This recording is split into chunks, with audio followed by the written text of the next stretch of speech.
Lagi yan lagi.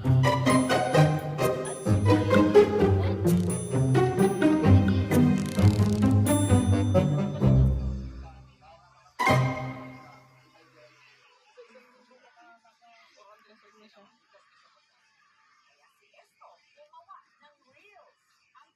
Yeah.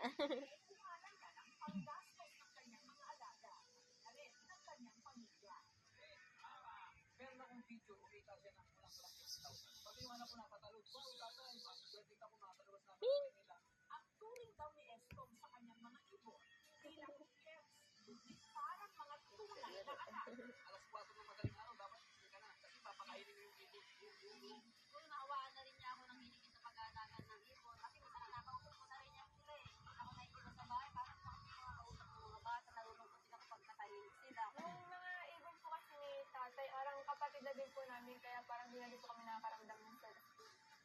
Watch technician talaga si Esto. Ang kanyang mga maya. Aba,